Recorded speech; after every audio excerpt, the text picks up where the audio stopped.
about her being pregnant, she was like, I would never hold our child against to get back to you. I would never do that because my parents never did that to me, yada, yada, you. Now, she never in her psyche or experience from memory hearing me say, kill our baby.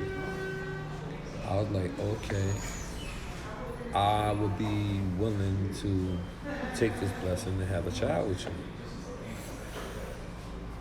As soon as my daughter was born, which was Cinco de Mayo, just to give one great example, too, in the same conversation, and then we're going to cut down my experiences and really get back to the topic and the good remedy that me and Hassan came up with. In the first, my daughter was born on a Friday. So my mother came to the hospital on the Sunday with my step-pops. Saturday, her mother came through with her boyfriend and her brother. Saturday, I'm there. We show our baby. We happy, we rejoice, we talk. Parents, brother, mother's boyfriend. Nobody picked my daughter up. No problem. I'm on security time, so I don't really want nobody to touch her. But at the same time, I know everybody's family, and this is what happens when you do get the chance to see a baby way after the 24 hours, all right? So, Sunday comes. My mother comes. My step-pops come. I'm who I am. At the same time, I had a child prior, many moons ago. And to take the baby out of incubator is part of the, hey, welcome to the world. You allow those that's now family, that's not the parents, to now welcome the child in their own way. Hugs, kisses, videos, photos, so on and so forth. I take my daughter out when my mother comes. Tubes and everything. Give my daughter to my mother. Many people on my timeline from the day seen it. Do the same thing my step-pops and take pictures of them. I seen the transformation in her eyes. Now, I know what it was. It didn't happen on her watch with her family. So, on the exit, now mind you, it's the first day she ever met my mother. On the exit, she said something that my mother gave her an understanding. My mother could read the signs of what's going on. She knew that, prior to that, I told her that me and this girl really didn't have a relationship. So on intro meeting my mother, the ill in the female and the same vision that I seen she had when my parents had the opportunity to hold my daughter, the jealousy, the anger, and probably the realization of pinning back to a situation in her family. My mother said something like, as long as y'all both co-parent and come together, this child will be loved. Of course, from our family point, my mother know what way we rolling. So, in maybe a minute, the reply came like, I don't know about all that because, your son couldn't even tell me that our daughter had jaundice and yada, yada, yada. And I'm like, we had that conversation, but post-traumatic. But I'm like, we had that conversation. Like, you must have forgot. That was something that we didn't fix. But since, after, shocks of birth and PSTD, things could happen, right? So, we all ignore the thing that she said. Mind you, this is her giving a reply back to my mother. Now, I don't know what she thought saying that was going to get a reply from my mother. We all shut up. Now, we're walking to the elevator. Now, in my mind, I heard it clear, and I want to react, but I'm like, yeah, this is the bug out in her. So I'll leave it alone. So when I walk into the elevator, she says it again. She put so much emphasis in which words that was the daggers, the razors, and the knives. But everything is precisely said like the first time she said it. So I knew it was for cause and effect. Nobody reacted but me. I threatened the holy Jesus tabernacle shit out of her and told her, I will violate you in so many ways if you ever try and disrespect me in front of my mother. My mother shouldn't see none of your negativity.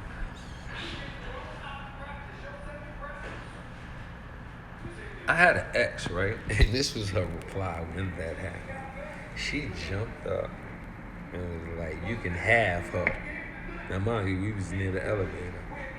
And she said, "You can have her." Have nothing to do with the topic, right? Now, that is all the emotional baggage that she had prior to ever getting pregnant. That I called her a pusher, and my ex was a hugger. And I said, "You're pushing me back to my ex to ask her, can we get back?" While I was looking for the void that I had.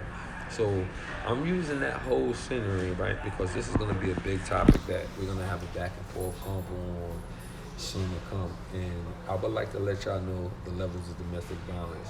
When a woman says your child that you just had with a woman is not going nowhere without her being included,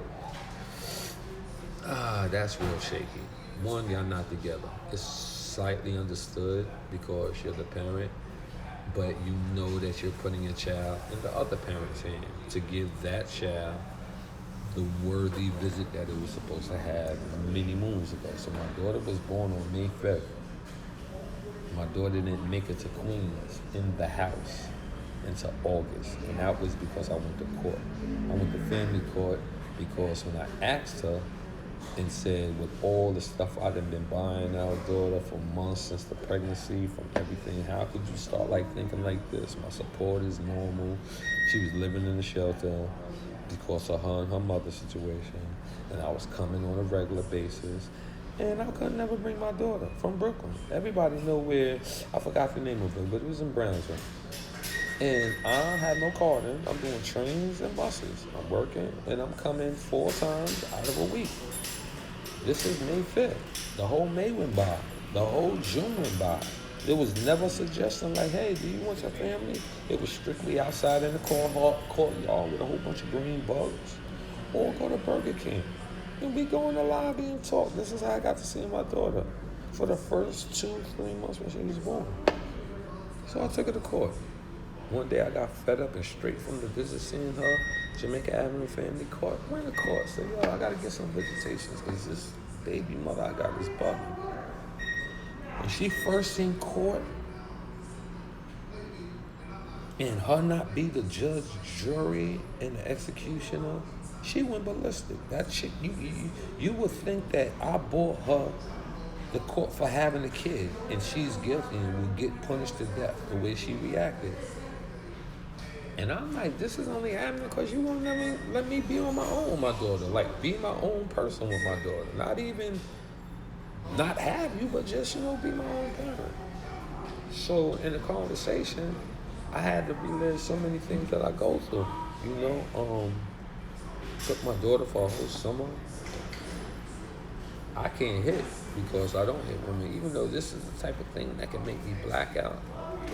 But I can't do it because she's purposely trying to, if I can't have you, nobody, I have you happy and my daughter be a part of it. So this is something that happens while you're getting tagged. You aren't nothing. You shit. You're terrible. You're a loser. You're a sad dad. You get all these titles when you're doing great. You can buy everything, take her places. She won't let me take her to great adventures. And she know I'm going to great adventures just to see the park. We ain't got to do no rides. If I want to go in there and spend money to walk around this whole thing, this is what I want to do. She would deny that by disappearing. They keep calling my daughter in the house because she has no friends. So when I was letting her son know about this big exchange on how people can be emotionally abused on their own issues, their conflicts with self, that they will take it out on you and harm the bond along with the teachings of you and the child, the experiences of a child. The child is going to eventually see the hardships that the world gives out, but learning them direct, hands-on, continuously, and perfecting the understanding of hardship from your parent, not parent, is an injustice on why you're a parent. It's like you want her to hear your failures. You want her or him, child, to become your number one fan or your go-to and utilize that moment to say, me and you was forever, we don't need daddy. You know, you trying to implement these things that's not righteous, all because you can't have somebody in my magnitude. So in the ending of this whole ordeal, we got to talk about it. And whether individuals can understand this and really deal with this topic honestly, we need to correct this, because you have, in my case, a woman that haven't been touched by me since Valentine's 2017. Still act like we broke up 2 months ago. Still act like you're unhappy to the point that you still got to reflect off the past.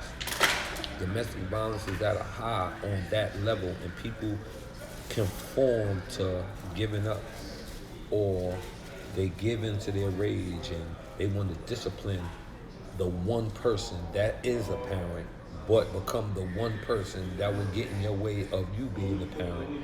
You know, if somebody hurt your child, if somebody takes your child, if somebody looks wrong at your child, how you react. Now you're supposed to react to the parent that you know deserves everything under the punishment level, but you're strong enough not to give off all those ill emotions. So you're reminded every day that you're going to be taunted and treated, belittled, violated, put to the side, even coerced. When you have a child screaming, crying, act like they don't want to come see you, like you're a monster or you're the doctor putting that needle in you, that doesn't come from your actions. That action comes from being trained, like showing pictures, like dad, me and you forever. I didn't have my daughter tell me enough things to let me know that she's being disciplined